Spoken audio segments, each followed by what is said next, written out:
Good evening, ladies and gentlemen. Thank you. Okay. Harmful propaganda hits more rural areas as politicians and armed groups need to manipulate rural youth to fuel local conflicts for mining and political interests. With the development of mobile internet, they use local WhatsApp groups. The community, through the community media, should be able to protect peace and respond to social cohesion in the region. This is what one of the respondents said in a research report that assessed the impact of the US government funding cuts on global media. This particular respondent is a media network in the DRC. Had I not mentioned that specific detail, I could have been referring to a media house anywhere in the world, including local publishers we are celebrating tonight.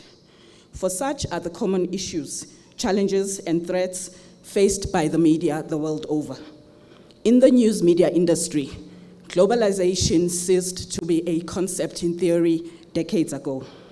In fact, unbeknown to the industry then, is that a year before the Association of Independent Publishers was established, one of the companies that would change the face of publishing forever was founded in the US.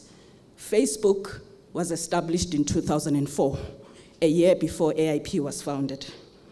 7 years earlier, Google had been established, and newsrooms were none the wiser then that it was not just a search engine that would render encyclopedias redundant, but a publishing platform monopoly in the making.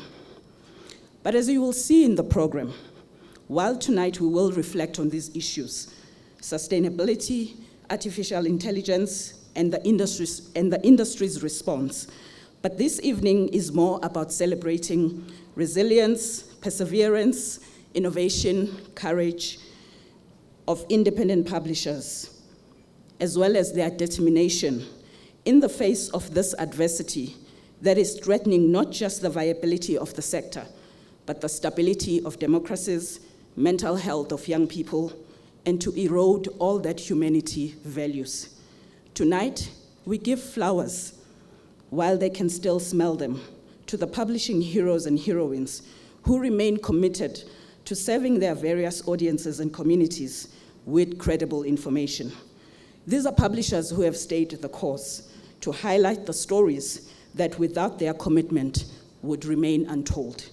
They are publishers who recognize diversity in South Africa, as a significant number of them publish in various indigenous languages spoken in our country. Ladies and gentlemen, welcome to the 20th anniversary of AIP. My name is Slindile Kanyile, your MC tonight.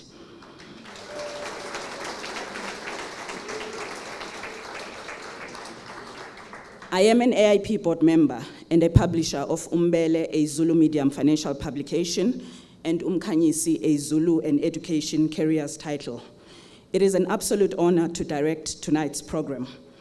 Welcome to the Deputy Minister in the Presidency, Honorable Kenny Murulong, Consul General of the People's Republic of China in Johannesburg, Mr. Peng Qingyang, the Premier of Limpopo, Dr. Poppy Ramathuba, SMWX podcast founder, Dr. Sizwe Mpofu Welsh, the South African National Editors Forum Executive Director, Mr. Reggie Mwalusi, the Chairman of the Media Development and Diversity Agency Board, Professor Hlengani Matebula, AIP founder members, AIP board members, AIP veterans, and AIP publishers.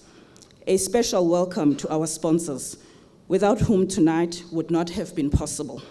Hollard, Sanlam, Caxton CTP, FNB, and SPA. Siyanemukela.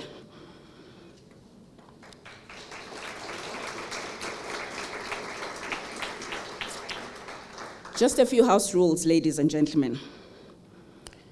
The bathrooms for the ladies are on the left as you exit. For the gents, it's actually the left of the bar. Talk about strategic location. Kindly have your phones on silent. And please do take as many pictures as possible and share them widely using our hashtag AIP 20th Gala. Tonight we've gathered not just to celebrate a dream that was conceived 2 decades ago, but it is a special day for the entire media industry in South Africa. Earlier, the Competition Commission released the final report of the Media and Digital Platforms Market Inquiry, and we can be proud that a needle has moved. AIP members stand to benefit hugely from today's announcement, which includes a 688 million rand media support package agreed with Google and YouTube, which will fund national, community, and vernacular media through a combination of content licensing, innovation grants, and capacity building initiatives. But back to the AIP. Let's welcome our first speaker, who will tell us more about the 20-year journey, the current AIP chairperson, Ms. Anita Manqaba. She is the co-founder of Dizindaba, a Xhosa newspaper that is distributed in the Western Cape and parts of the Eastern Cape. It was launched 12 years ago. She is also the co-chair of the Digital News Transformation Fund and was part of the first cohort of the recently launched executive program in media leadership by Gibbs. Manene na manenekazi, Ms. Manqaba.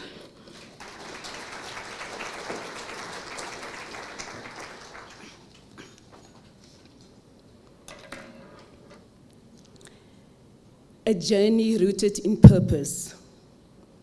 Deputy Minister, Consulate General of the People's Republic of China in Johannesburg, fellow publishers, partners, and friends of the Association of Independent Publishers, good evening. Welcome to our 20th anniversary dinner. Before I say anything else tonight, allow me to begin with a biblical scripture that captures the very soul of our journey. Then the Lord replied, "Write down the vision and make it plain on tablets, so that the herald may run with it. For the vision awaits an appointed time. It will certainly come and will not delay." Habakkuk 2, verse 2-3. When I think about the founding of the AIP 20 years ago, I see that moment as a Habakkuk moment, a moment when a handful of brave publishers scattered across this country heard a call: write the vision, make it plain. They took this calling seriously. They wrote a vision of unity, independence, and purpose. And that vision became the Association of Independent Publishers. Colleagues, can I share with you the power of storytelling? There's an old proverb we once quoted in 2016, and colleagues, this is a long time ago, and it goes like this: tell me the facts, and I will learn. Tell me the truth, and I will believe. But tell me a story, and it will live in my heart forever. Community publishers, our members, tell those stories. Stories of hope, struggle, triumph, and everyday life. Stories that live in the hearts of millions. So tonight, we don't just celebrate 20 years of an organization. We celebrate 20 years of stories that refused to die. We stand on sacred ground, the ground of memory, courage, and legacy. So let's go back to 2005, back to when it all began. Independent community publishers across South Africa were isolated, under-resourced,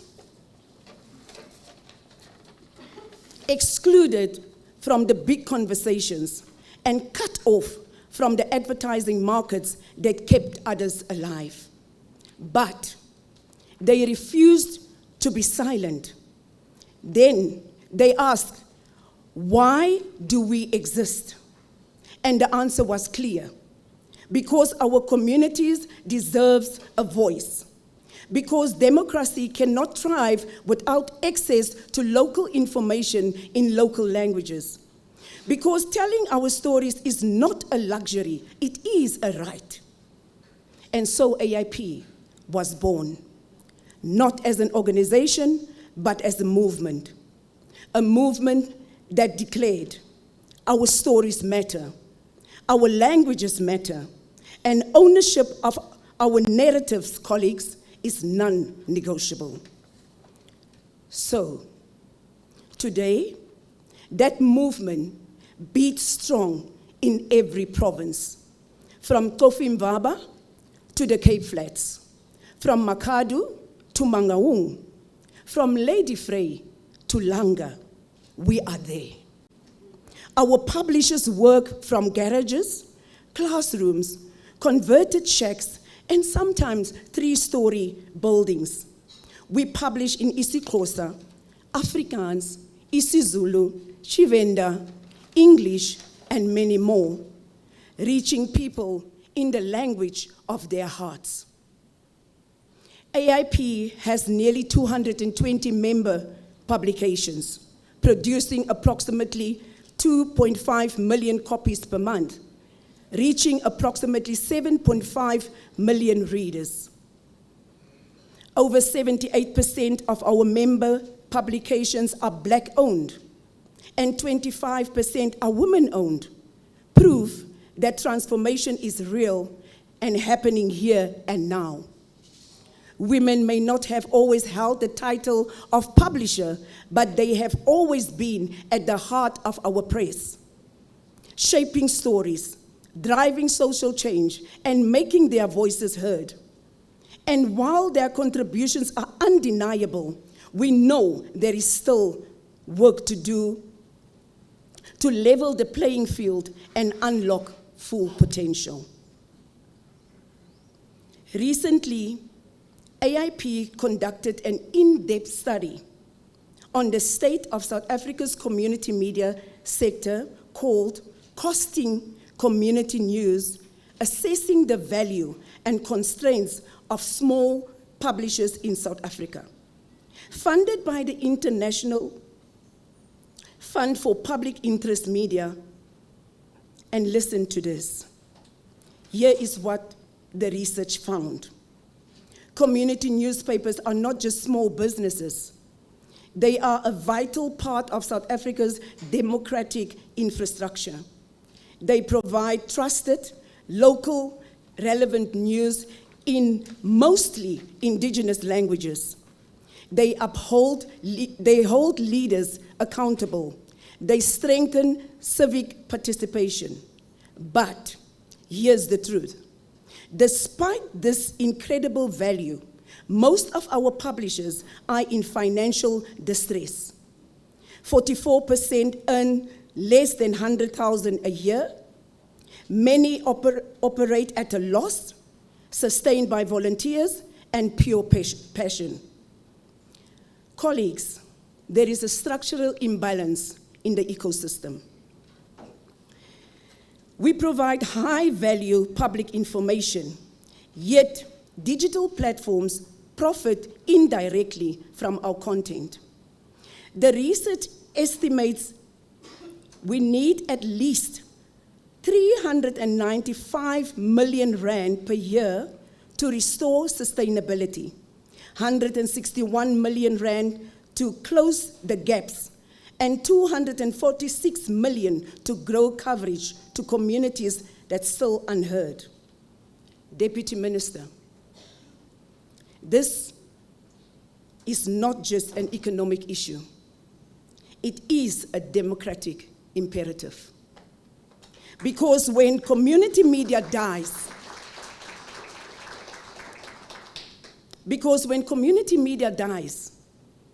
democracy loses its heartbeat. Tonight, we want to honor the pioneers who built AIP from the ground up. And as I call your names, I would like you to rise to your feet and to stand until I call the last one so that we can honor you properly.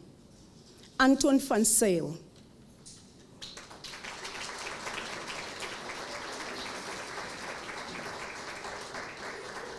After 25 years in local journalism, Anton van Zyl, owner of Limpopo Mirror and Soutpansberger, continues to manage and write for the newspapers with dedication, earning recognition such as Netnakasa Award for his contribution to local media industry.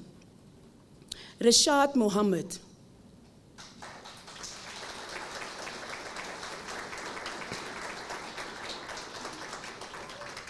A powerhouse who expanded tabloid media into one of the strongest independent stables in the country. Zaid Khumalo.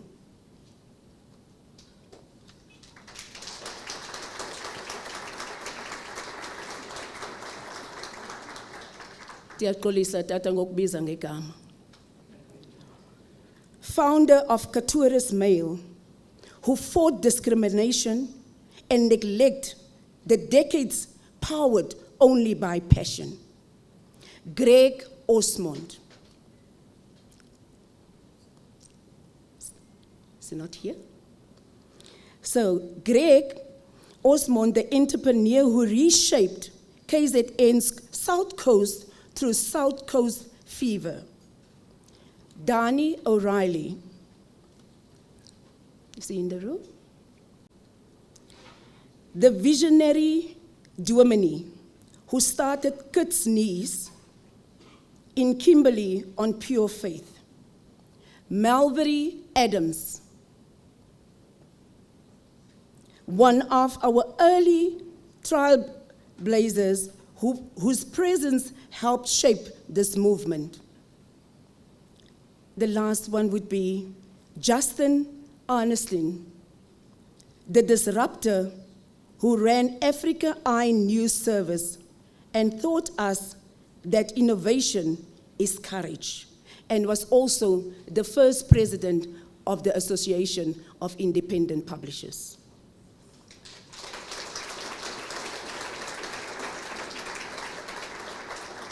So tonight, to all our founders,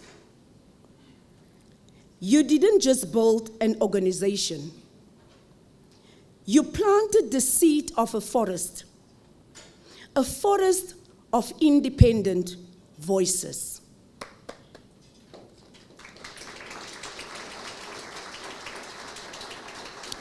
Thank you, you may be seated. But our story did not begin in 2005. We stand on the soldiers, I was struggling with that word, of giants from the days of Umshumayeli Wendaba, 1837, and Imvo Zabanzundu, 1884, to Kuranta, to the Valdezia Bulletin. Those are the giants that we are following today. Giant women voices like Joyce Sikakana, Noni Jabavu, and figures like Nontsizi Makwetu were active contributors who used the press to advocate for women's rights, education, and political participation, demonstrating that even without formal ownership, women profoundly shaped the content and direction of these community outlets. Their courage lives in us. Their ink still runs through our veins. So what have we achieved? Over 2 decades, AIP has fought for the media freedom and representation, trained, mentored hundreds of publishers, partnered with Media 24, FPM-CETA, MDDA, GIZ, the Open Society Foundation, IFPM, Millennium Trust, and many more others. One of our biggest milestones in this 20 years, we have launched the Digital Transformation Fund. With Google, 114 million rand fund over 3 years, helping the country breach the digital divide. Ndavela newspaper and Northwest University have come up with a digital tool that can be accessed for languages, for study, and for preservation, which is part of our online, we are moving to online. And this is part of the initiatives that we are busy with. We have sent members abroad to Germany and to the Ohio University in rural United States to learn, grow, and bring back global best practices. We've built a movement that not only informs, but transforms. Yes, we have made significant strides, but that is not to say that we have not had challenges. Deputy Minister, we renew our call for the full implementation of the 30% allocation of government advertising to community and independent media. Despite 12 official languages, most government messages still prioritize English, leaving millions uninformed. We commend those who have taken the lead, such as Limpopo Premier, Dr. Poppy Ramathuba, the City of Cape Town, the City of eThekwini, SANRAL, Parliament, and corporates like Boxer, FNB, MTN, Sanlam Sky, Consumer Goods Council, ASISA, and many others. We ask, join them. Support community media not as a charity, but as a democratic investment. What will the next 20 years look like? Digital transformation, sustainable funding models, stronger partnerships with government and corporate South Africa, and mentorship for the next generation, especially the youth and women publishers. We will document the untold stories of publishers, ensuring their names are never forgotten in our national record. To every publisher here, whether you print 5,000 copies or 20,000, you are part of a proud lineage stretching back to Imvo Zabanzundu.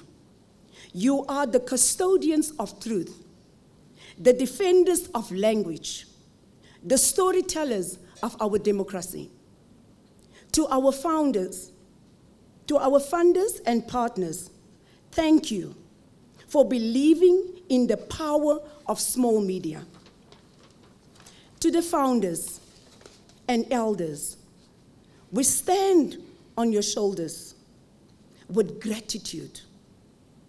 And to our future, may we keep writing the vision. May we keep shining the light. May we never grow weary in doing good. Colleagues, here is to 20 years of resilience, unity, and purpose. Long live the Association of Independent Publishers. Long live community media. Long live the stories that make South Africa whole. I thank you.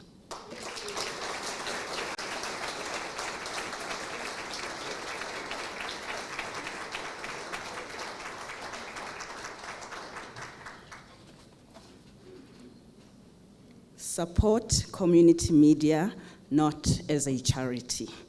Thank you, Sis Anita. So there's a slight change to our program, ladies and gentlemen.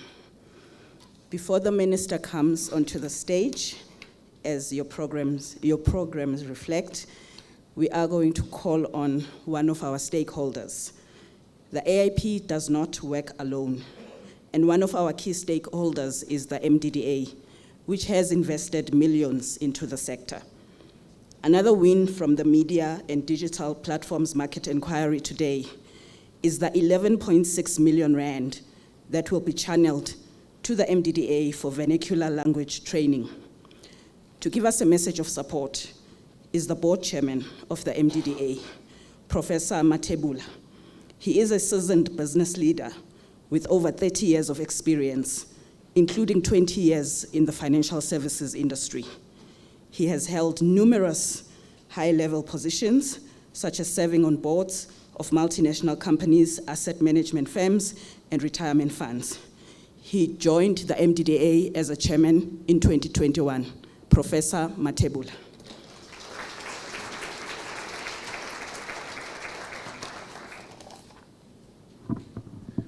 You should have seen why I ran quickly to the stage, just to make sure that this obituary doesn't take too long.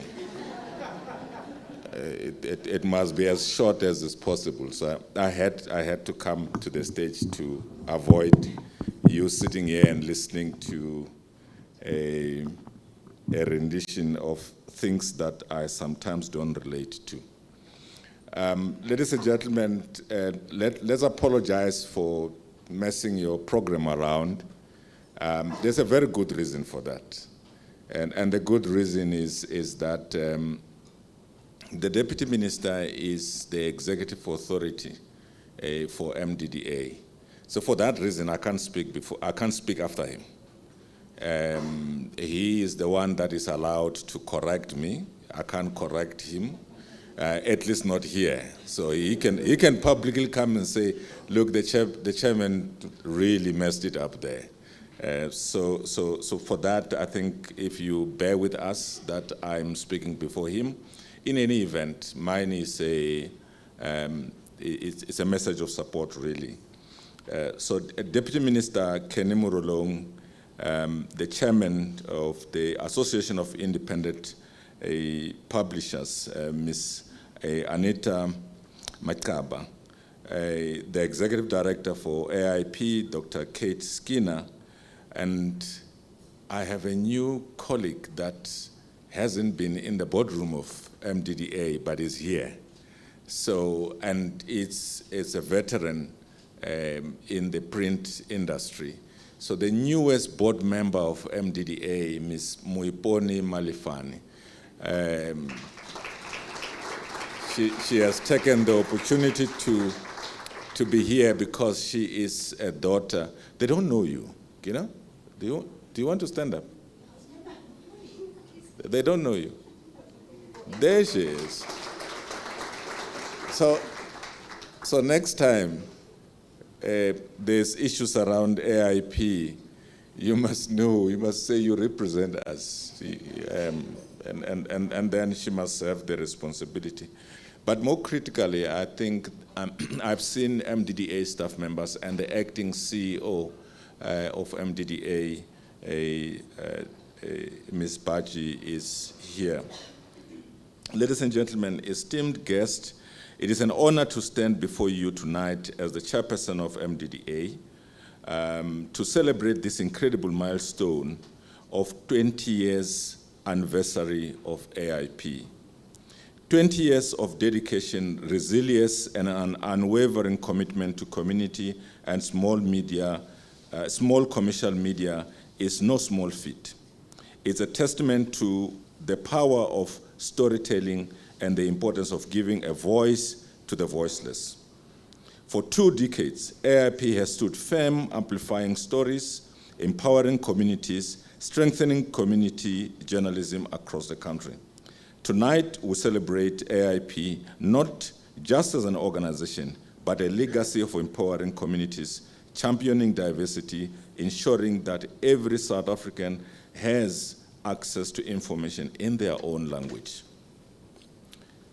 Now, before I go any further, I must say you do look fantastic for a 20-year-old, right?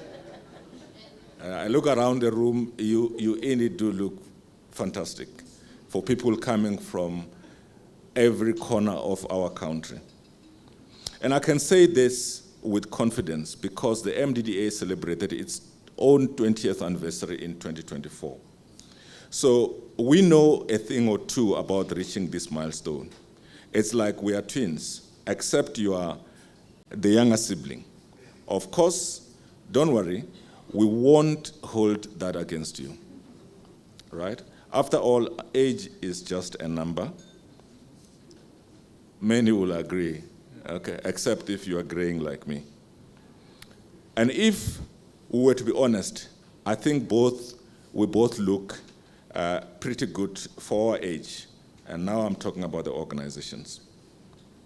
And speaking of looking good, I must congratulate AIP on achieving a clean audit for the 2024 financial year.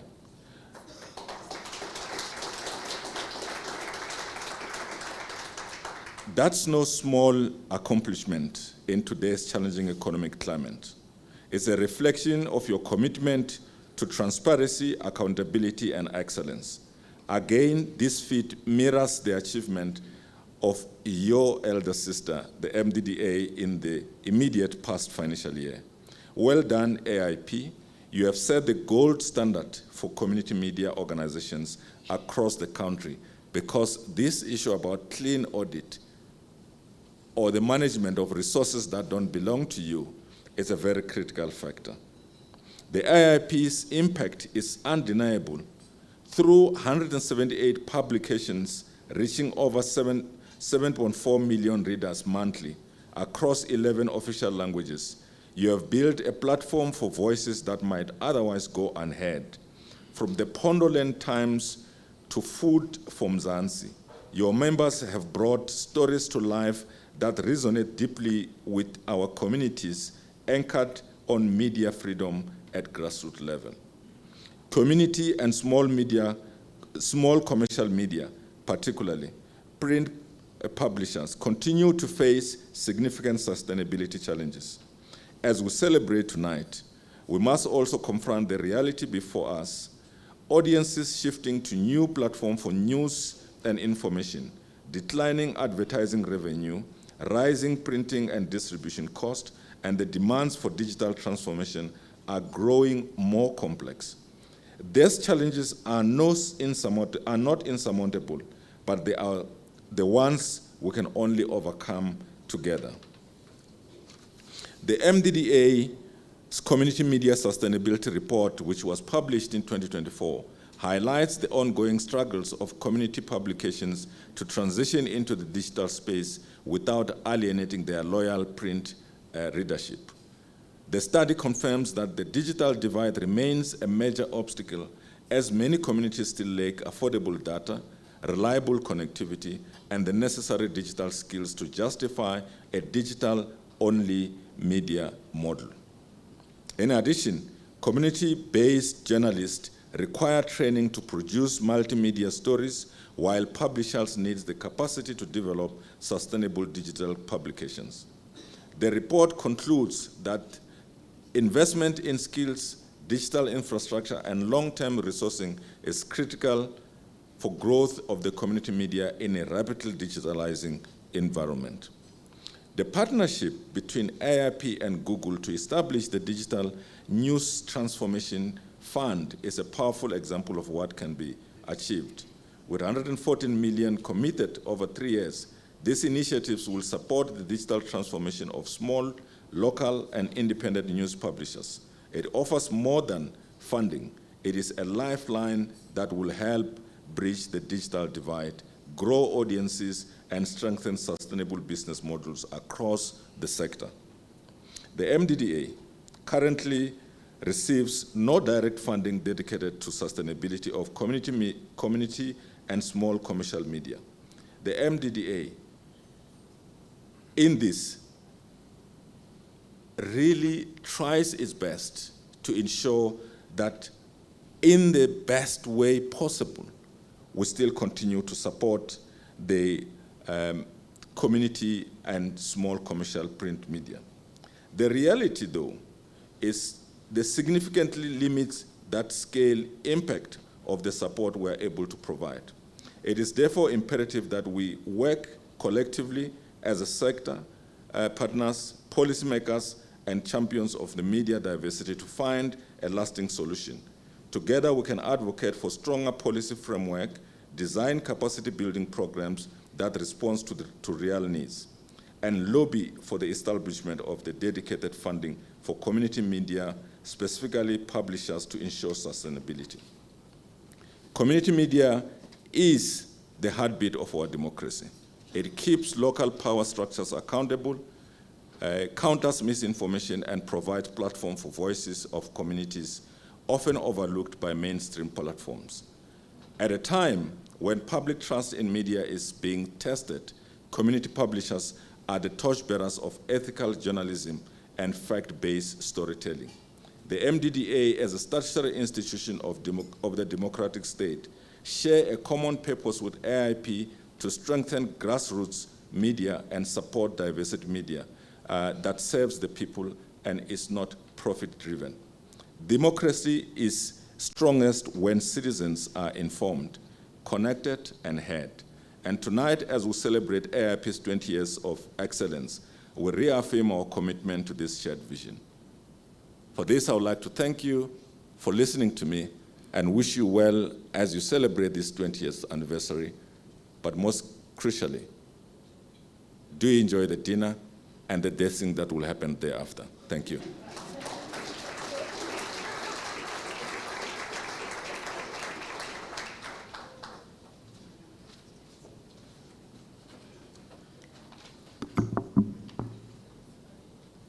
I think a clean audit is, of course, non-negotiable for AIP because as people who hold those in power accountable, we ought to lead by example ourselves. After all, the money that AIP manages belongs to publishers. Thank you, Professor Matebula. One of the best things about South Africa is that media freedom is not just something that is the lifeblood of our democracy, but it is one of the constitutional rights and pillars that underpin our democratic order. Over the past 31 years, since the dawn of democracy, everyone across the political spectrum agrees that for democracy to thrive, journalists have a big role to play to disseminate information so that we can have informed citizens. And recent global events have shown us that we fare better even than some of the oldest democracies. This means that we should always be vigilant and defend this much cherished freedom of the media, because it is the oxygen that makes our democracy to thrive. The presence of the Deputy Minister in the presidency tonight is also an indication of how much the government recognizes this sector. Ladies and gentlemen, please welcome onto the stage Deputy Minister Murulo.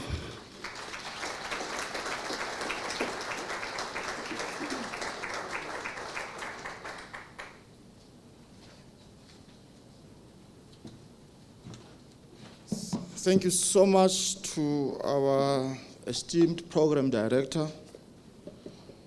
Well, I'm told there's going to be a lot of dancing tonight.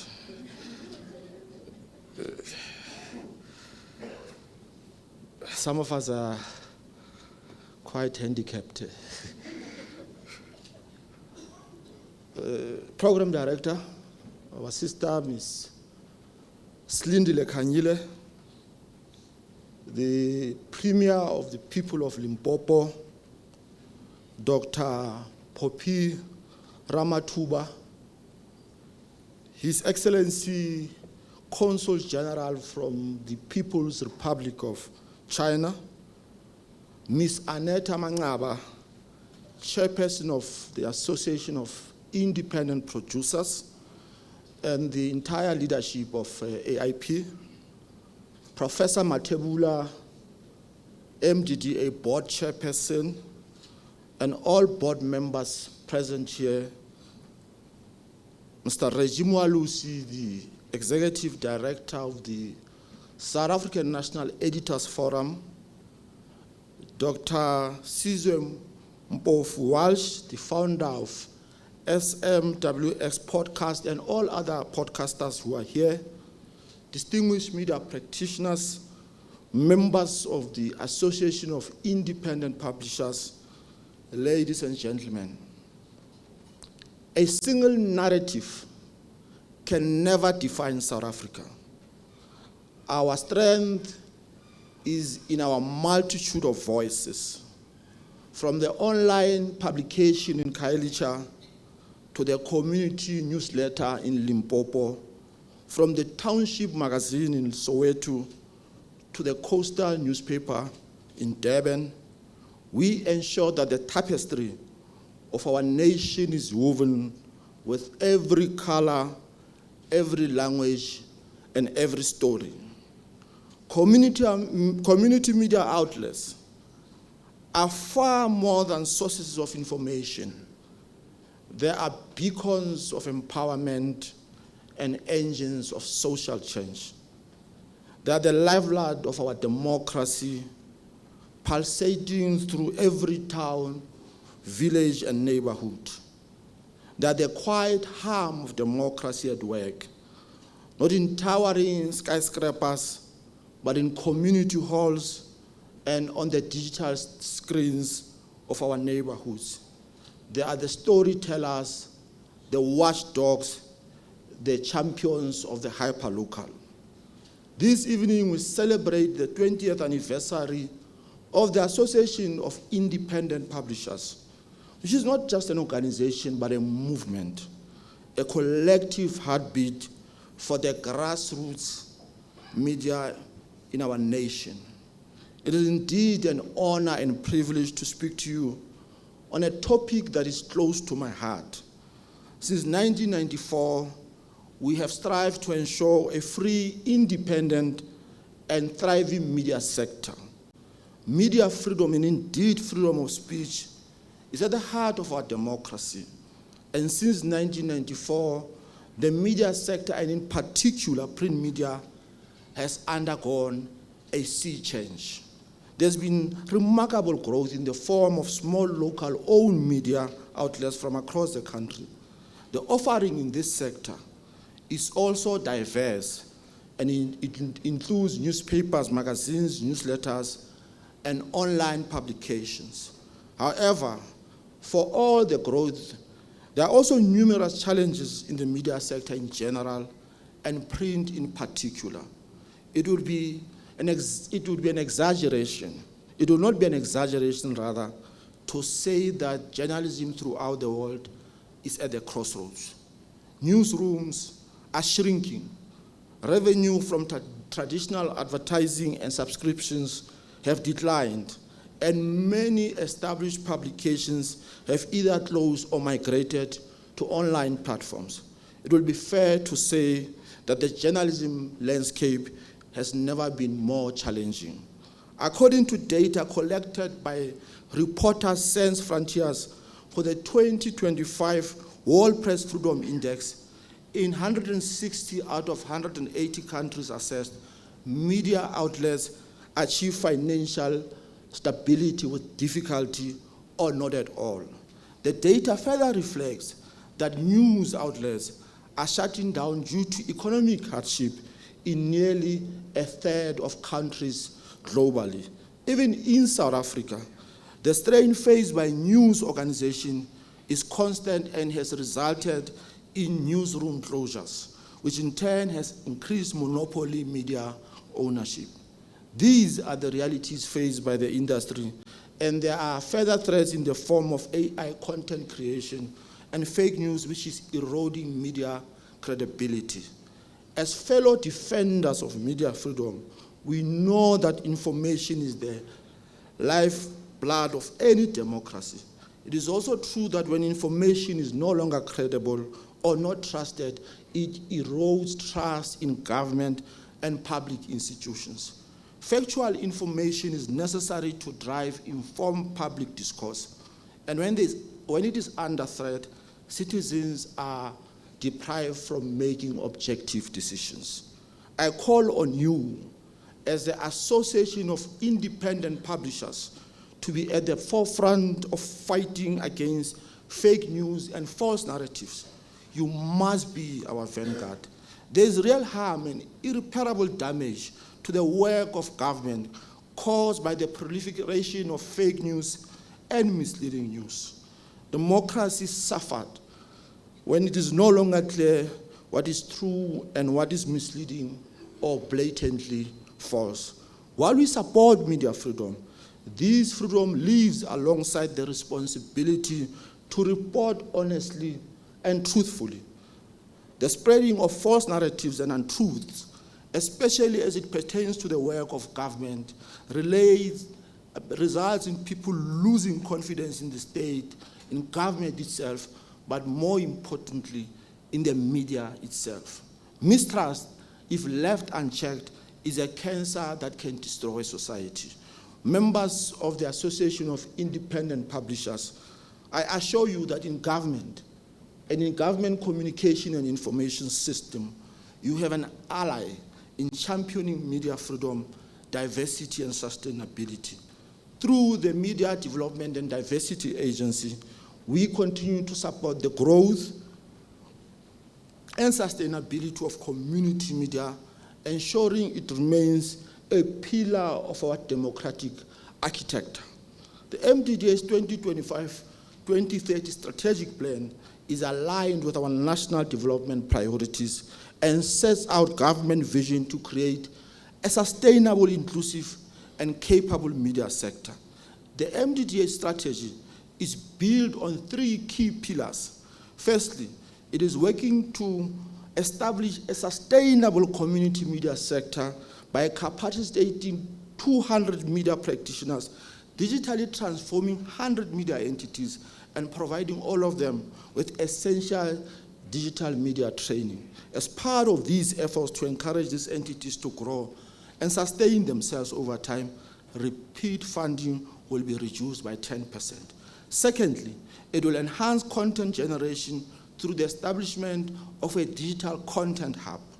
It will dedicate 10% of funding to thematic content production and will ensure that at least projects receiving training in media ethics and combating disinformation are increased.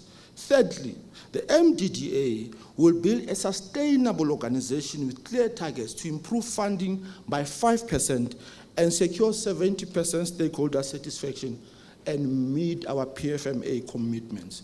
Furthermore, the MDDA will undertake 2 major research studies on media trends and 2 audience measurement projects.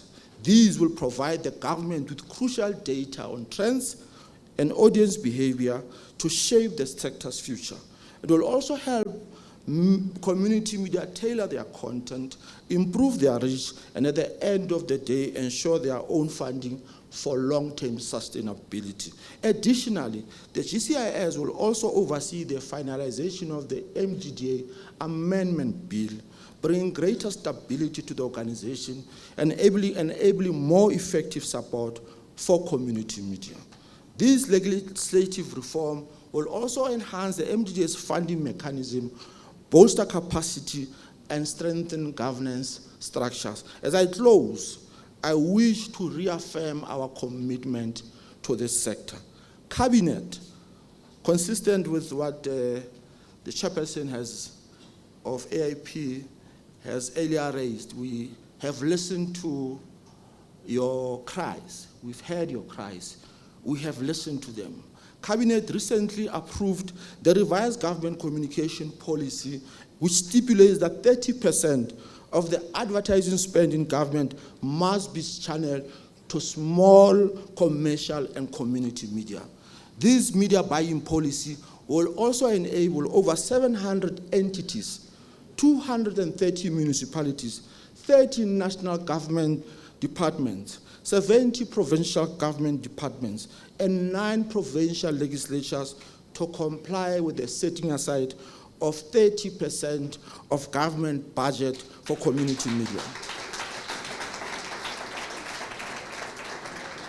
We are hopeful that this will go a long way in supporting a sector that we view as vital to our democracy and to telling the stories of our people and our communities. I firmly believe that the community media sector will assist in building a better tomorrow for all.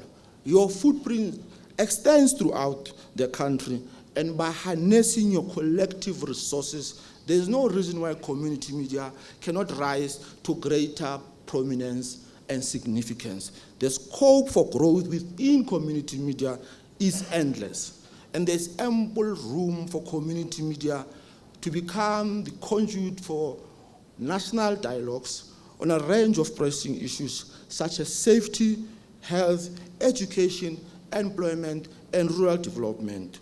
Community media can lead national conversations on that which divides us and provides platforms for ordinary citizens to make their voices heard.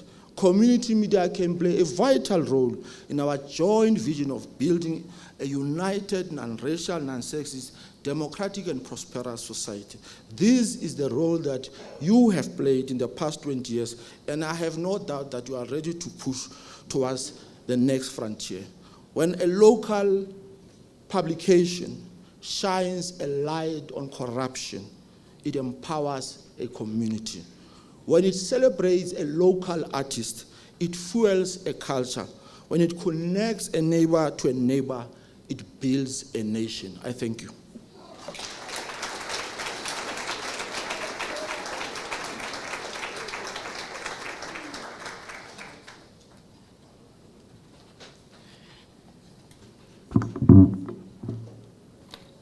Our strength is in the multitude of our voices, and no one represents that better than AIP members. Thank you, Deputy Minister Murulong. Another round of applause for the Minister. Before we go to dinner, ladies and gentlemen, we have some prizes. I'm so happy to hear that reaction. That have been sponsored by the Consul General of People's Republic of China, Mr. Xing Yang, whom I would like to call up on the stage to present these prizes. They are 2 cell phones that will be awarded to 2 people from the AIP. One is a publisher who was chosen by the office for her diligence and commitment to AIP values and mission. Maybe I shouldn't say this, but we come from the same province, and I promise you, though, I had nothing to do with the decision. I must just put that out there. So, I would like to call up the stage Umamushila Mhlongo.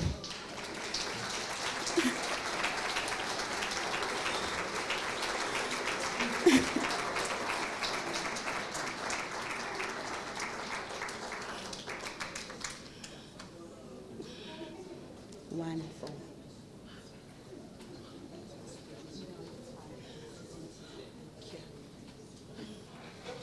It's not moving.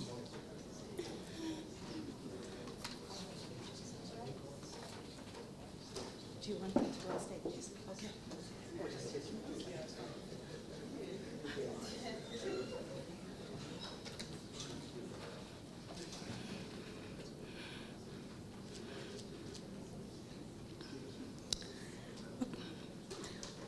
Thank you.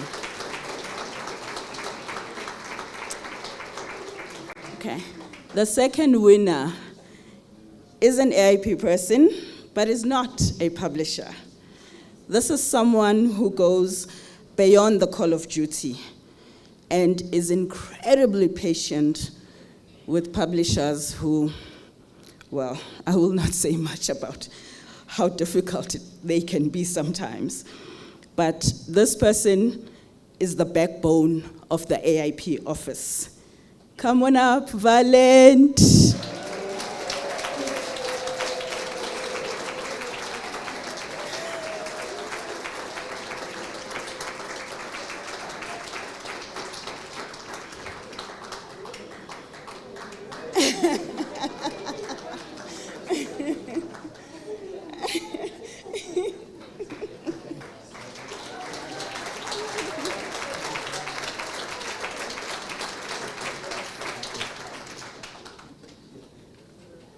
Thank you, Consul General.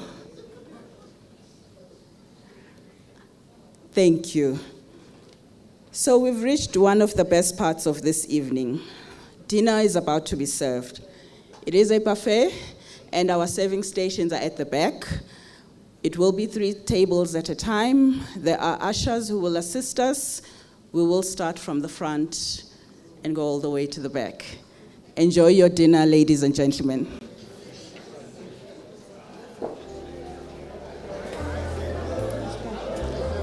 Okay, ladies and gentlemen, can we please settle down? We are now resuming our program. Thank you very much. Can we please settle down?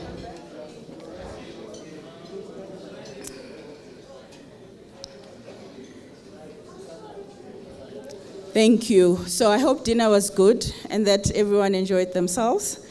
A lot has been said about the work of the sector, why it matters, the challenges and possible solution. But a lot of it has been from the perspective of the people who are in the sector. It is now time for us to look from the outside in, because it is an important part of reflecting. And we couldn't think of anyone better for this task than someone who has never been shy to express his views, challenge the status quo, and of course, is himself part of the wider media ecosystem as a podcaster in his own right. Dr. Mpofu Welsh is an academic and a podcaster. He was the SRC president at UCT in 2010. His first book, Democracy and Delusion, 10 Myths in South African Politics, published in 2017, won the City Press Tafelberg Nonfiction Award. The book was accompanied by a rap album of the same name. His second book, The New Apartheid, published in 2021, was one of the best sellers in South Africa that year. He is the founder of the popular current affairs YouTube channel, SMWX, and has worked as a broadcaster on Unfiltered at the SABC. Ladies and gentlemen, please welcome to the stage, uGqirha.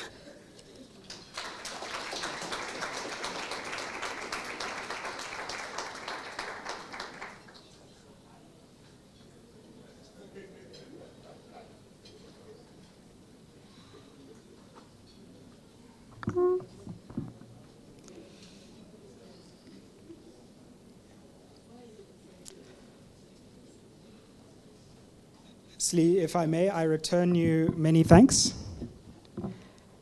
And just to state, I will not be rapping tonight, even though you heard that there was a rap album. Ms. Manqaba, Prof. Matebula, Kate, if I may, Deputy Minister, and of course, friends in the media landscape, publishers, journalists. It's a wonderful joy to be here with you tonight to share a few brief reflections on this media landscape in which we find ourselves. I would like to reflect on 2 themes. The first is the extremely charged moment which we find ourselves in media, and the profound opportunities that are presented in this conjuncture. And then to reflect on some of the threats that are present before the media landscape, the independent publishing landscape in South Africa. So, to begin with the opportunities, because it has become apparent to me that the more we gather to speak about media, the more we lament, the more we say that things are falling apart, the more we charge that things are slipping out of our control. We live in an era of weapons of mass distraction, that's for sure. But we also live in an era of profound opportunity to reshape the media landscape. And so I'd just like to briefly reflect on some of those opportunities that are in front of us tonight. And of course, the first is that South Africa, as the adage goes, is a movie. And that movie is a profound opportunity for those of us who get to tell the story. Because the only thing that is more worrying about the situation that South Africa is in is that we wouldn't be able to tell the story of where South Africa is. The beautiful thing about South Africa, the hopeful thing, is that the beauty does outweigh the tragedy. But that's only because we have the freedom to depict the story in all its wonderful and terrifying complexity. How crazy is it that there is so much happening in our country, but also that we get to speak about it? How beautiful is it that we can have government leaders like the Deputy Minister recognizing the role of the media that sometimes criticizes government?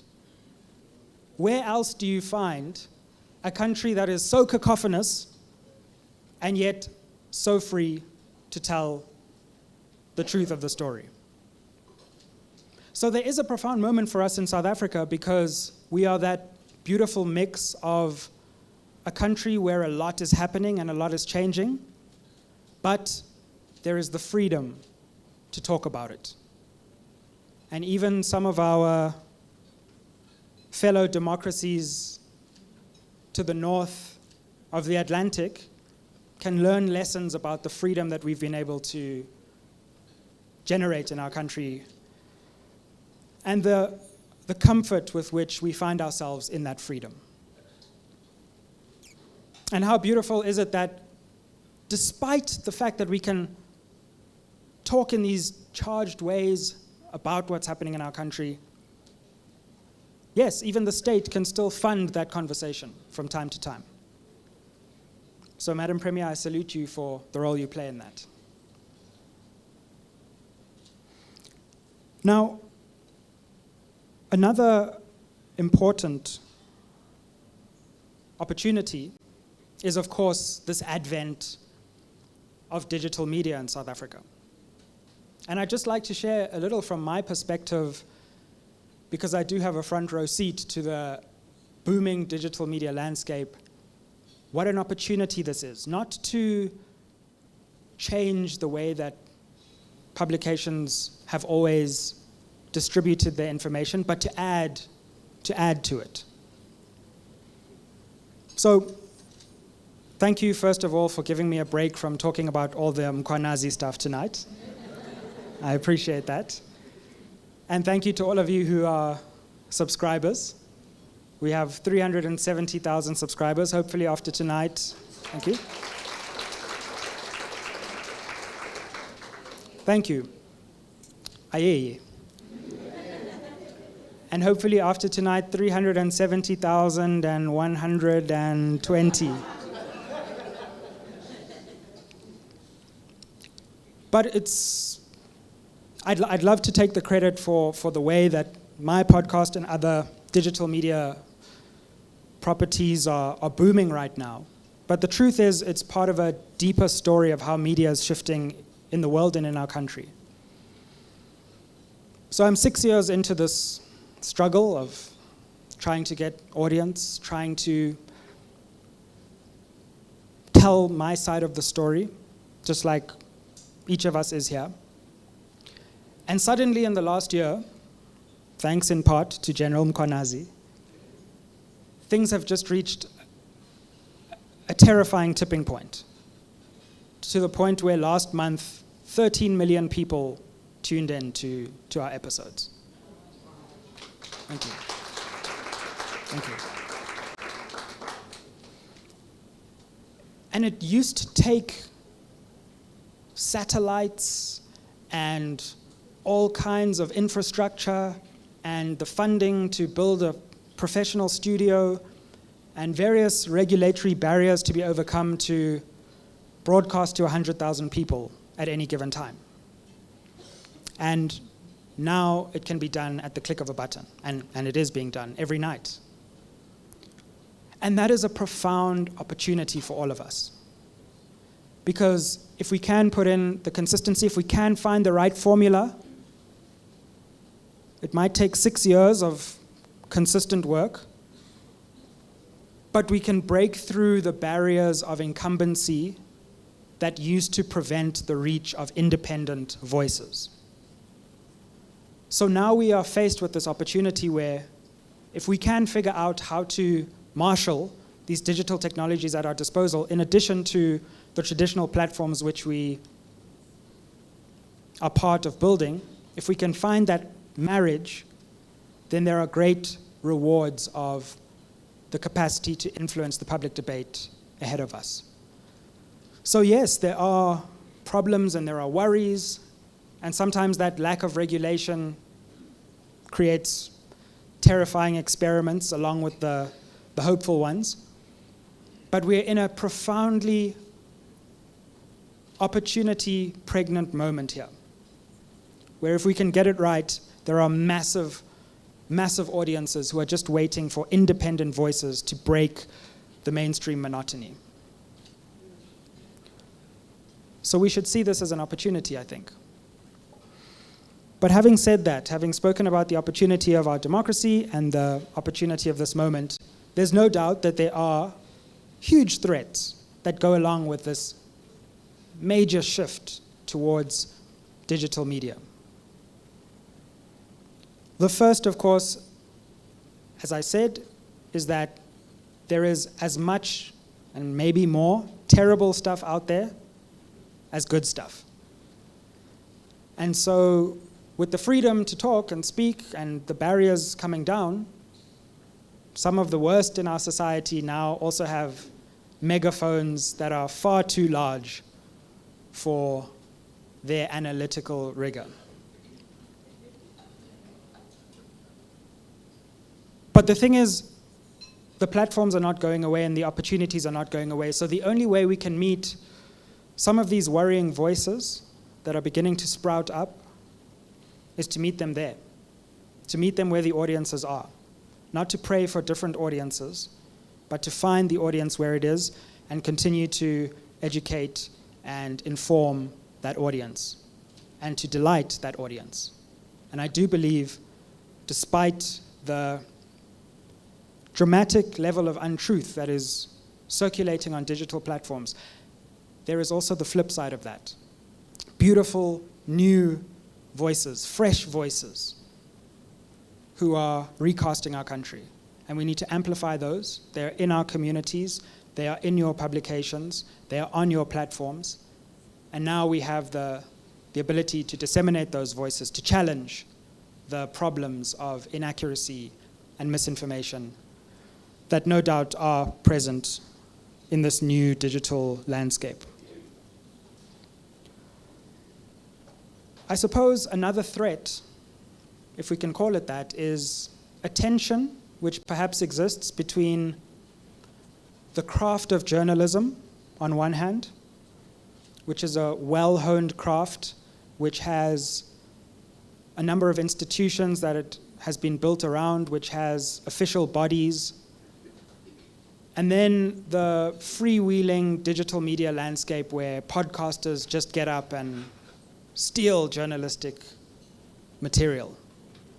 Just on that stealing of journalistic material from podcasters, may I add that every day I see 5 news articles that are written about my podcast, but I don't talk about theft. But the truth is, I'm not so convinced that there's this tension between new digital media, which is has no guardrails, and journalism, which is pure and noble. For me, what is really interesting and inspiring is what happens when those two worlds truly come together. And that's what happens on my platform every night. It's what happens on journalistic platforms every day, where you can take voices who are opinionated, who are analytical, and mash them up with the journalistic practice of fact-checking and accuracy, And when you put those two things together, you have a third space which, in my mind, is a fascinating space in which we all need to contribute. So I would urge those of us who are working in digital media and those of us who are in the traditional journalistic space not to see each other as competitors, but to forge collaborative relationships which ensure that in the digital world, facts can remain facts, but in the journalistic world, we can add a little vavavoom to what you're doing in the newsroom.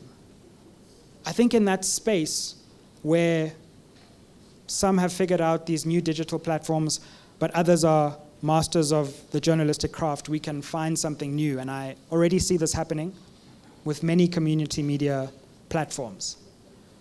How to learn from the digital media without losing the importance of journalistic rigor. Because in truth, on digital media platforms, the cream often actually does rise to the top. There's a lot of noise at the bottom, but there are ways that if you are able to inform your audience, you can generate that boost that takes you beyond the mainstream reach at present. So I believe in this room we get to shape the future together. We get to navigate what this new revolution in media means, and we get to seize an opportunity for independent voices to break free from the strictures of some of their boardroom bosses, from some corporate influences, from some state influences, and generate a space of independence where we can tell the story of our country anew. So I think this moment is charged with great opportunities. There are no doubt threats, but I hope that working together over the next 5 years, we in this room can retell the story of South Africa in ways that are both digitally on the avant-garde and journalistically sound. Thank you very much.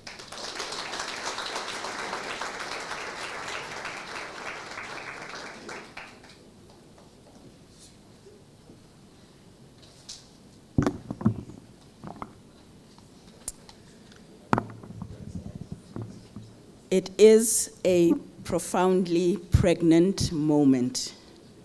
There are opportunities. And I hope, colleagues, we took notes, because we will be able to identify those opportunities if we approach it with that attitude, instead of wanting to hold on for dear life to that which neither serves us nor our audiences anymore. Another round of applause for Dr. Sizwe Mpofu-Walsh. I would now like to call back on stage AIP Chairperson, Mrs. Anita Manqaba, to please come and present our tokens of appreciation, I beg your pardon, to our speakers. Sis Anita.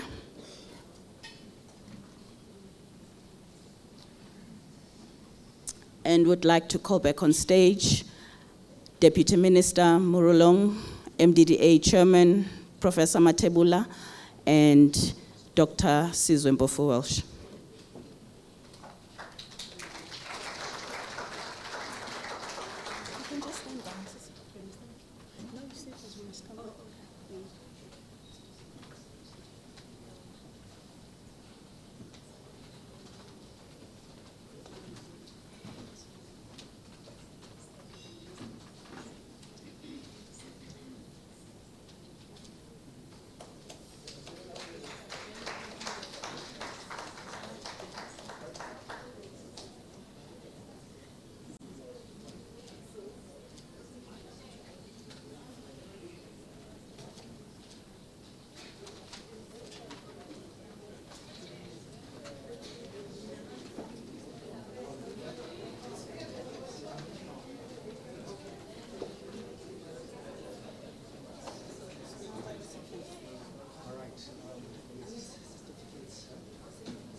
Thank you to all our speakers again. Can we please give them another round of applause? Thank you, Minister. The Minister is going to excuse himself now. Thank you very much.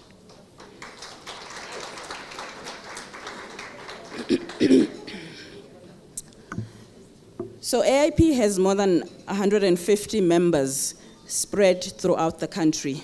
Some are print publishers, others digital, while others run multimedia entities. There is not a corner of South Africa they don't cover, which ensures that the country doesn't have news deserts. A voting season such as next year's local government elections requires the national footprint that AIP members bring to the table. While some publishers are lesser known, but there are also AIP members whose work is prominent and has had national impact, such as Food for Mzansi, Ground Up, Muslim Views, Vutivi Business News, and Mother City News. Some of these publications are led by some of the publishers we are about to recognize and celebrate. These are the veterans of the association. I will call out the veteran publishers, starting with the gold recipients. These are publishers who have been with the AIP for 15 years and more. When I call out your names, kindly stand where you are, and may I ask the audience that we clap in the end. To all the recipients, please note that you may collect your certificates at the end of the ceremony. So the gold recipients are, we're starting with the Northwest and Northern Cape region. Andrew Mukhwai, Kurumani Chronicle, Paul Muller, Northwest on Sunday, Thabo Rantla, Business Inc. newspaper.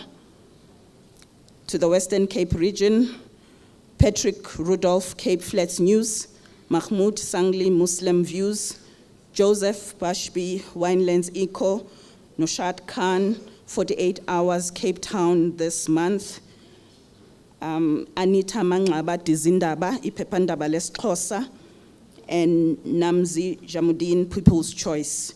In the Eastern Cape, there is Fezile Monki, Izimvo Zabantu, Zoliswa Mayila, Izwile Africa, Maxwell Mngabo, Bondo News, Bev Motma, St. Francis Chronicle, Tembisa Mjiba, Idikeletu Newspaper, Buhle Pikelela, Rainbow News, Lizono Data, Eagle Eye News, Lizon Chokwana, Imbeu News, Andile Nomabunga, The Informer, Naim Jamal, The Kokstad Advertiser.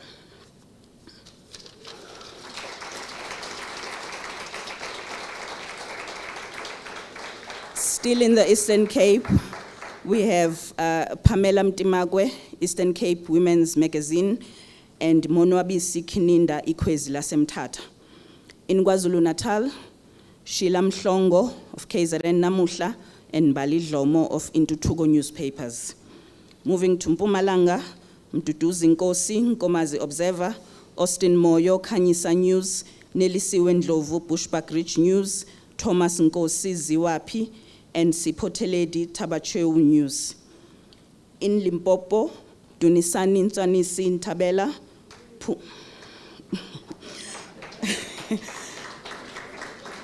please stand, publishers.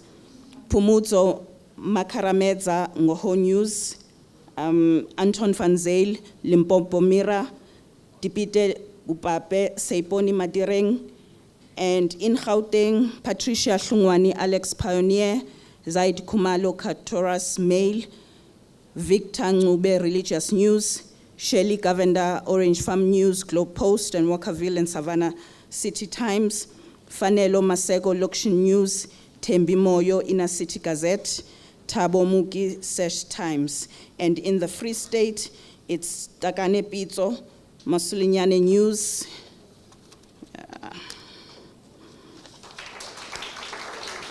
we're almost there. Kaya Mtsantsa, The Sports Eye, Simon Mbolega, Seiponi News, and Lukhutla Mkwena, People's Agenda. That wraps up the number of gold recipients. Let's please give them another round of applause. Okay. Now to the silver recipients. We start with the Northwest and Northern Cape again. It is Mamutsepo Dihule, Buwam Khayetsu newspaper, Ananias Ndlovu Naledi News, Leslie Kanti, Kimberly Nhlakulo, Johannes Mahate, Glimpse Magazine, and Mudise Dubilo Murungwa News. In the Western Cape, Gobas Mayor, Northern Bulletin, Karu Stem, Gerald Grobler, Overstrand Herald, Peter Latechan, Impact News, and Peter Luhanga, Mother City News, and Isolabantu News. In the Eastern Cape, it is Asanda Manjongo, Ikwezi News. Mpumalanga, it's NC Van Hastian, The Bulletin. And then in Limpopo, it is Mashile Palane, The iNews, Lerato Sekhubela, Discover Limpopo Magazine, Marvin Rekhuto, Ntlalala News, and Charity Mamba, The Reporter. In Gauteng, Mutlale Pulanjana, Nelmam's Times, and Lindo Sikakane Intsika newspaper. In the Free State, and this is the last recipient, it is Pitso Musitle Metro News. Please give them a round of applause, ladies and gentlemen.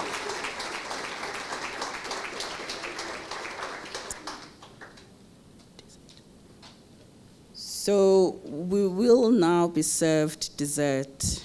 Is that correct, or am I proceeding? The program says dessert, but it looks like, sorry. Is it 5 minutes?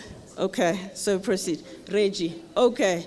The program had initially said dessert, ladies and gentlemen, but I can see the person who's controlling me is signaling a different thing. So, Sizwe mentioned it in his speech, the importance of collaborating. And it is one of the mitigating strategies we use against the challenges we face as a sector.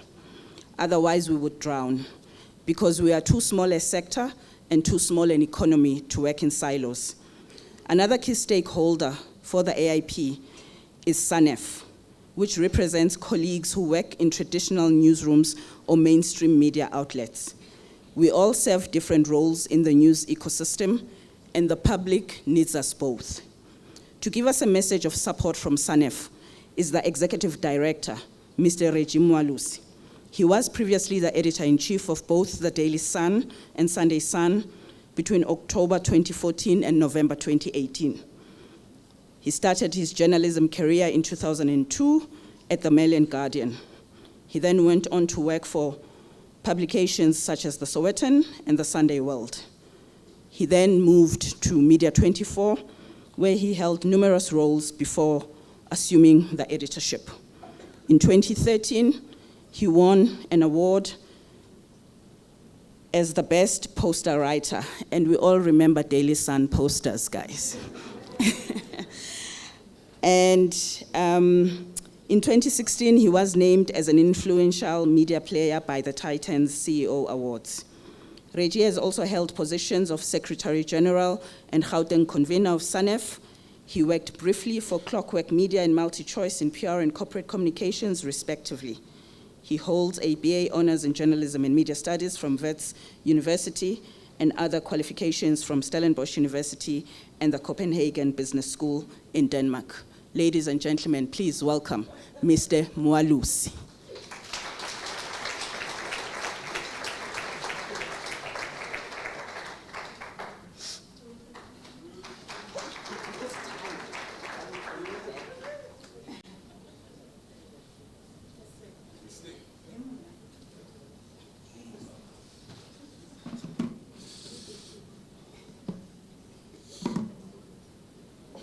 Let me adjust.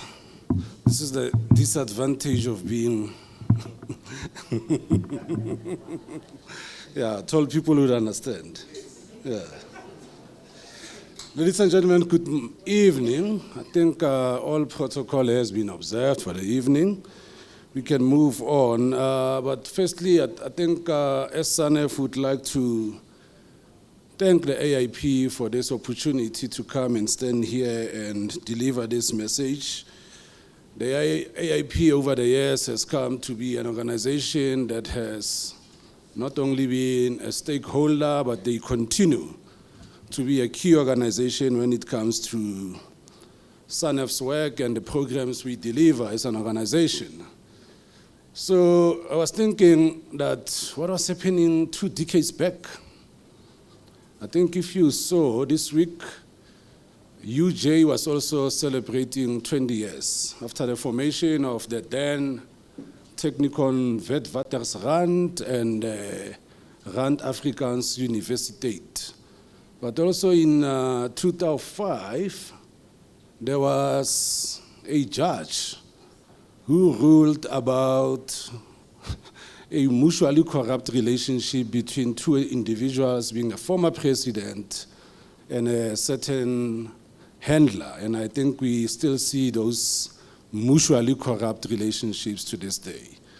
But also, ladies and gentlemen, in 2005, what is much more remarkable for me was the death of one of my favorite authors. And this is the author who wrote a book, and it's one of the famed books, if you know, it's called 13 Cents. And in that book, he wrote, "I know what fear is. I know what it means to be scared, to be always on the lookout. I know what it means to hear your own heartbeat. It means you are on your own. The world is watching you, but only you can hear the music." This was Casey Lodega, Soweto born, but at the time of his death, he was based in Cape Town.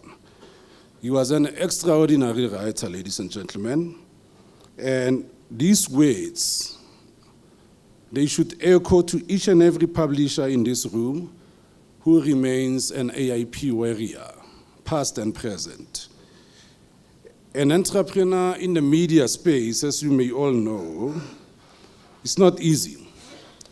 There are always lots of feelings of loneliness where you even toy with the idea of giving up. But you have remained resolute. The thinking of why you started this is why you can't give up. As SANEF, we have over the years reiterated that the community media fraternity plays an important role, and we will continue to call for a more unified sector that can appreciate that the challenges currently faced by the media are beyond egos. The AIP, as it embarks on the next 2 decades, needs to do so bearing in mind the memories of the likes of my good friends who were members of the AIP. Moses Moyo, whose wife is here with us today, continues to run that business. Wandile Fana, Octavia Hlungwane, Maxwell Dube, these are some of the names and the people that have left us. But they left us leaving an indelible mark of the work that they did.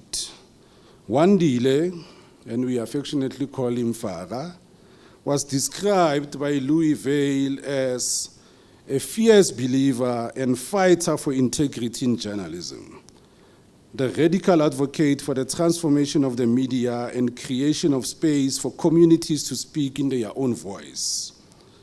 That's the Wandile I knew. And we call all current AIP members, the current cohort, to echo Wandile's character, that it's not about you, but about the fight at hand.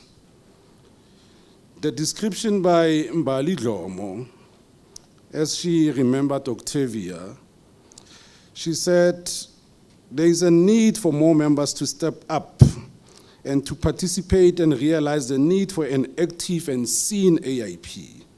We need more Octavias, and we need to hear their reasoning voices, those echoing why organizations such as the AIP matter. So in the age of the DNTF, the AIP is being looked at not only by South Africans, but by our peers across the continent who like to see what lies in store for an organization that has raised its hand to set the standard of how the possible future of the media, among other solutions, may look like. In conclusion, we as SANEF, we wish the AIP more glorious course, hallmarked by the need to drive change, to bring in younger people and hear their ideas, and propose solutions as they tap into the current leadership for guidance and ideas. The media space across the community and mainstream should not deviate from its call and responsibility to our constitutional democracy. And the AIP should continue forming the center, knowing that once such a center does not hold, mere anarchy will be loosened upon our nation. To paraphrase a famous poem made famous by one of Africa's greats, whom we should all honor by holding the center in appreciation of our responsibilities as the Fourth Estate. Good evening, ladies and gentlemen.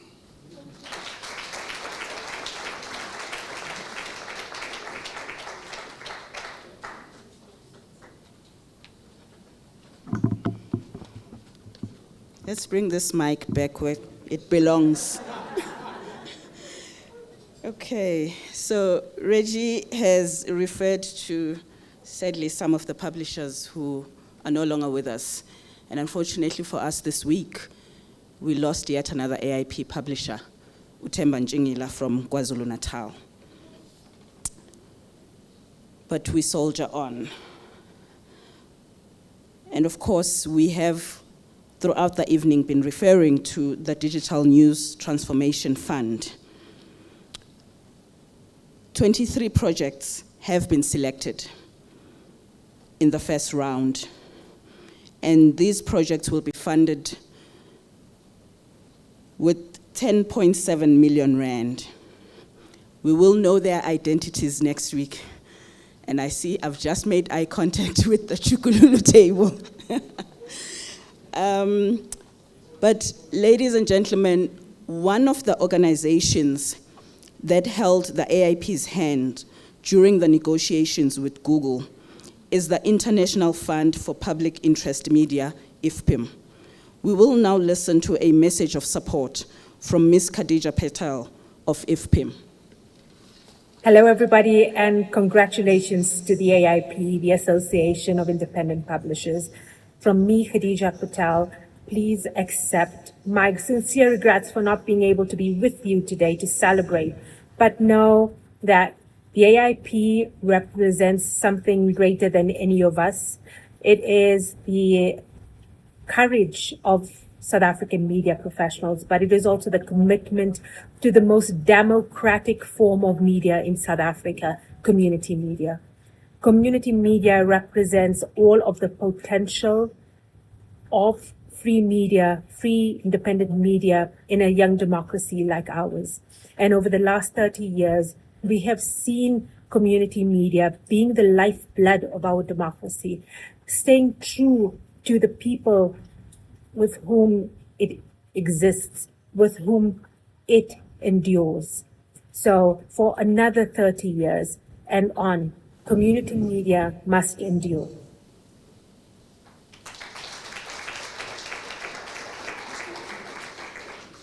Thank you again to Khadija, and ladies and gentlemen, for those of you who have a sweet tooth and are keen on maybe tea, it is available, and you can maybe have that as you mingle. We are, though, almost at the end of our program, and to wrap things up, I would like to call on stage the AIP Executive Director, Dr. Kate Skinner, who will do the vote of thanks. Dr. Skinner has been a media freedom activist, researcher, and policy analyst for the past 25 years. She has worked in the unions, NGOs, the government, and the media industry to build a diverse independent media sector. In 2008, she established the Save Our SABC SOS campaign, which included unions, media NGOs, film and TV makers, and academics. The campaign won a number of important legal victories, including strengthening the independence of the SABC board, In 2012, she won a UNESCO World Press Freedom Fellow Award for activism contribution. Dr. Kate Skinner.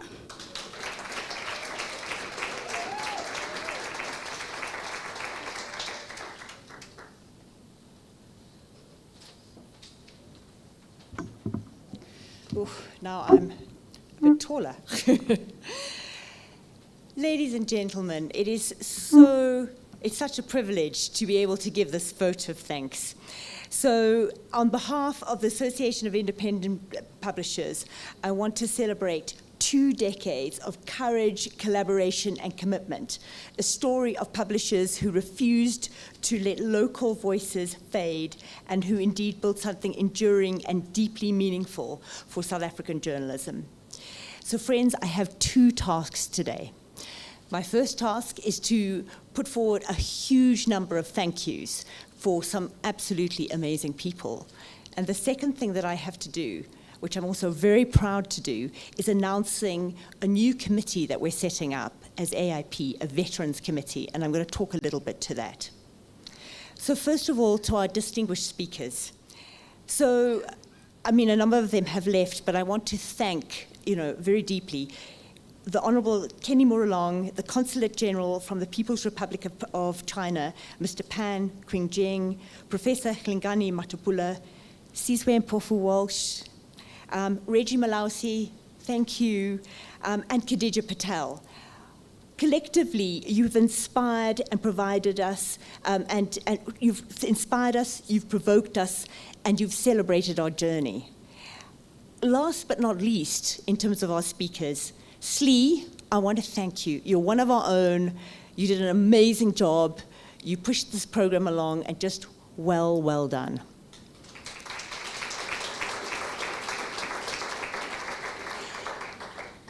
Then in terms of my next set of thanks, I want to again thank our founders. And I'm going to read out the list again because you are very, very important to AIP. So to Justin Orenstein, to Zaid Kamalo, to Anton van Zyl, to Mulvery Adams, to Rishad Muhammad, to Greg Ormond, and to Danny O'Reilly. Thanks so much to those publishers that were able to join us tonight. It was a real honor to have you in the room. After all of these years, for you to be here and to have come to this celebration was just amazing. Then I want to thank again the veterans. I mean, I saw that a number of you didn't stand up, and I was very sad about that, because I wanted everybody in the room to be able to see all of you. The gold veterans and the silver veterans, just to give a sense of how long this industry, and how long we've been around. And it's just so amazing to be able to be here and for all of you to be celebrated. So I wanted to thank all of you. And then I wanted to pick up on the points that in fact Slee made and Reggie made around the number of publishers that have died. And we'll take a moment's silence after I have read out the names, because there are quite a few very important people. And so, and this is probably not the full list, colleagues, but at Wandile Fana, Lefa Mohale, Masindi Makize, Maxwell Dube, Vikas Lee, Aaron Maleka, Queen Mukondwana, Junior Bonase, Mugaji Mojaki, Moses Moyo, and Octavia Klongwane. So if we can take a moment's silence, colleagues.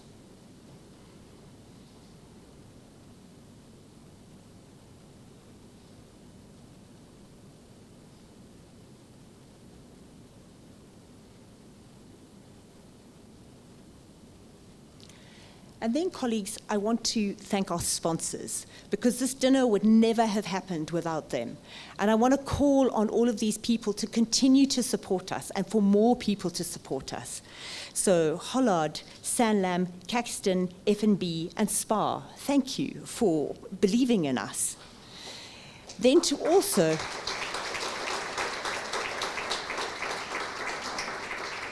Furthermore supporting sponsors, to the MDDA, to Van Loveren, Food for Mzansi, Frey Intermediate and Frey College, and then to a number of AIP members that came and brought a whole lot of things that we actually then had extra drinks, extra presents, extra things for your amazing goodie bags, which you're going to get at the end.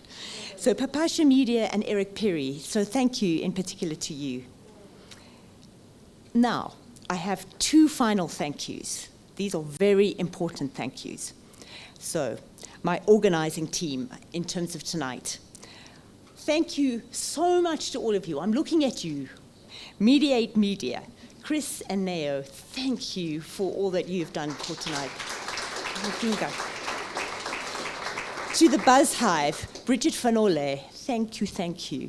Dean Ebden, Anetta, Johannes, Erin, and Valent, as my amazing AIP team that worked literally day and night for 4 months, just non-stop on this. Thank you.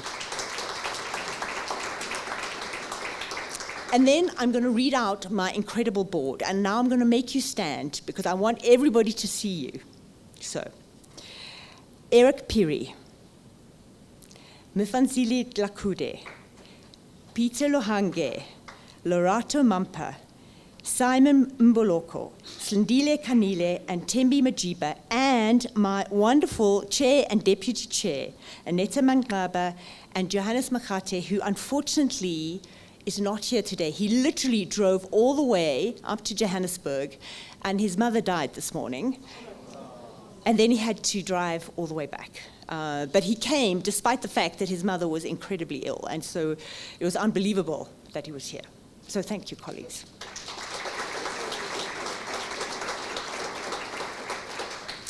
Now, for my very last task. And this is the announcement of the AIP's Veteran Committee. So why are we setting up a Veterans Committee?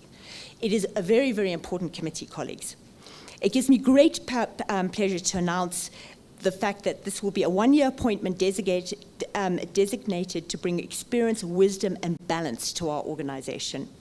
This committee will help guide the AIP board and members on difficult or sensitive matters, particularly disputes among members or issues requiring deeper reflection. Their terms of reference will be shared with all our members shortly. So, who is on this committee? We have some of those people in the room. Sheila Muklongo. Sheila, we are celebrating you again. Sheila, your experience spans publishing, marketing, translation, and event management, and your career has been recognized with the Merrill Award for Business Excellence. You are an active member of AIP, MISA, and the Durban University of Technology. You sit on the advisory board. It is wonderful to have you on this advisory committee. Thank you. Then the second two, Thabo Moke, who is a veteran publisher and editor. He has also written 2 books. He is somebody, colleagues, that writes beautifully. I read his articles and I'm like, wow, I am taken right exactly to where he is and what he's talking about. I don't think Thabo Moke is in the room. I don't see him. And then Depete Bopape. I didn't see Depete. Depete! There you are. Depete, you are an accomplished journalist, a playwright. You have championed vernacular publishing and indigenous language storytelling. And you have championed this over decades. Well done to you. Thank you. So we thank these 3 remarkable individuals for agreeing to serve and for offering their collective wisdom to the AIP board and membership. Thank you very much. All right, so as we close this milestone celebration, let us look forward to the next 20 years of innovation, inclusion, and impact. May we continue to build a future where independent voices thrive and every community has access to trustworthy local news. And now to end our evening, I am delighted to hand over. Oh, am I not handing over? Oh, I'm being kicked off the stage, colleagues. Okay, I'm being kicked off the stage. There was no other way to do this except to hijack her. Okay. No, please do stay. No, please do stay. And I am going to call upon Sis Mbali Dlomo, Sis Anita, Duni, and whoever that is part of this surprise. We also have to thank you, Kate. So Kate joined the AIP during COVID-19. And to say we were in trouble as an organization would be an understatement. But here we are tonight with an oversubscribed event celebrating 20 years, a financially stable organization, and she's been driving that process. Sis Mbali, I'll hand over to you.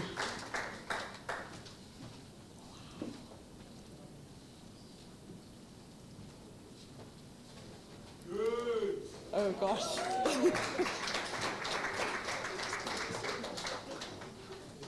Oh wow.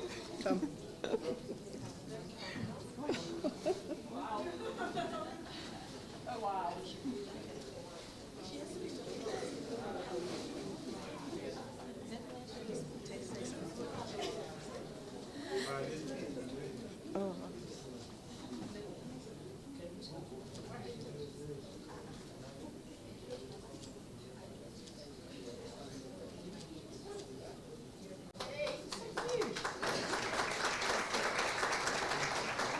Just a quick one to say, she says when she speaks to us, hey you. So today you are saying, hey you, Kate. This is our way of appreciating you and appreciating the work that you've done for our sector.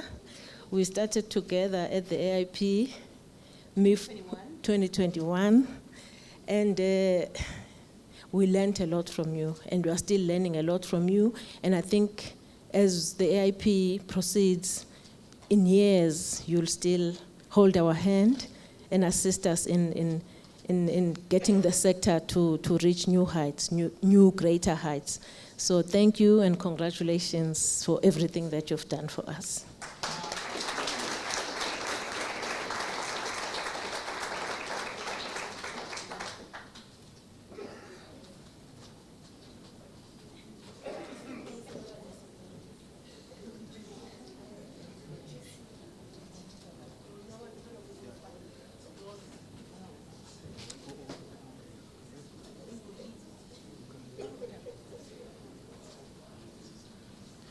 No, in fact, when Kate joined us, we're in a very difficult, situation as an organization.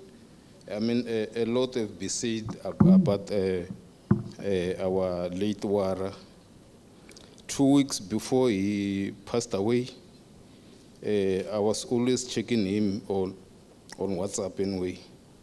So there is this message that, when I was communicating with him, he did send it to me. So, for the first time, I will allow someone to read my message. And in fact, I didn't go to Mkwanazi to download this message. It was already there on my phone. So please, Kate, just read it for yourself. No? Yeah. Wow, okay. So this is, thanks leader, thanks for leading. Kate will have money and will run on full again. Oh, okay, that sounds wonderful. Where is this money? No, thank you. Thank you. Should we finish with the cake? So, thank you, everybody. That is just the most amazing. I have to say, I'm completely overwhelmed. I had no idea, but I am deeply, deeply appreciative. And when people say that they've learned things from me, I have learned an absolute fortune from all the publishers. I keep on coming into the sector and people say to me, did you know anything about community media? And I was like, when I came in, I thought I did, and I knew really very, very little. It's a very different sector. It's very dynamic. It is absolutely amazing. But you do need quite a while to learn how it works. And I have had the absolute privilege to be able to do that. So thank you. Thank you, all of you. Thank you.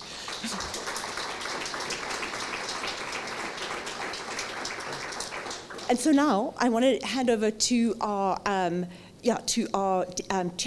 chairperson from Mpumalanga, Mfanzile Dlakude, and we are going to have a cake cutting ceremony outside. Oh, are we going to have the cake cutting ceremony here? Okay, good. We're having it here.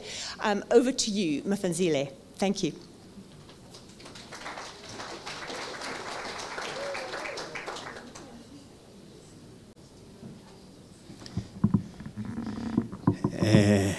I think I have the same problem with Rich. Greetings, everyone. We are done with the speeches. So, what is an anniversary without a cake? There's a beautiful cake there written 20 years anniversary. I have noted on the tables, we all have champagnes. Can we please open them? I was afraid that since the wines ran out early, the champagnes will be opened before I come here. But I see you've been well behaved. The champagnes are still there. Those with the capacity and the skill, I know it needs special skill. Can you please assist on the tables? Okay.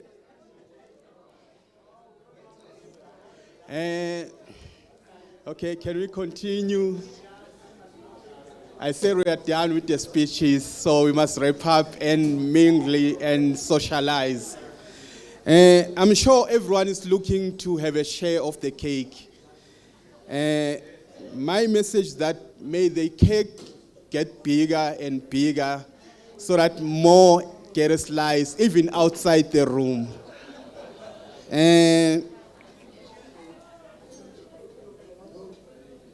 Are we good with the champagne? Are we all holding our glasses?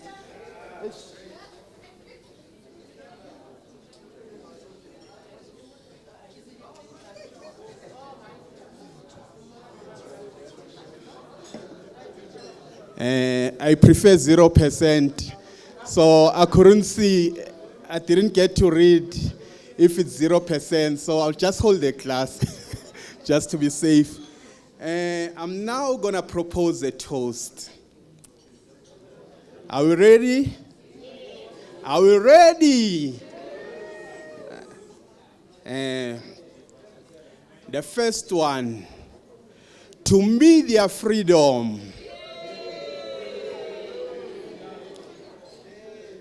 to sustainability and longevity, to advancement of the indigenous languages reporting. I want to hear a bigger yeah on this one.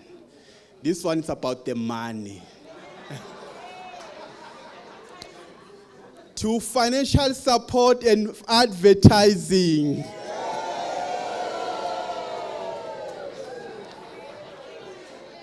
And then the last one, the most important one, to another 20 years of advancement of the interests of grassroots media. Thank you. We may now enjoy the cake and indulge, and you may finish your drinks. I see many of you are here. So we'll just cut the cake and then later we'll all enjoy. Thank you.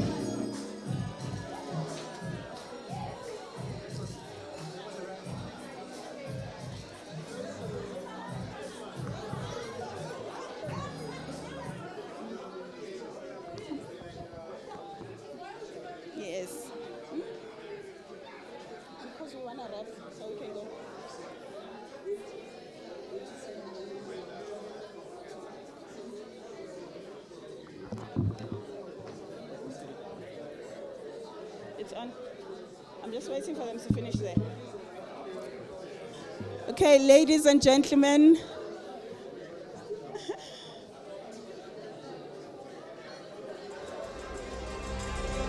Thank you, and that is a wrap. Thank you for being such a lovely audience. Drive home safely and enjoy the rest of your evening.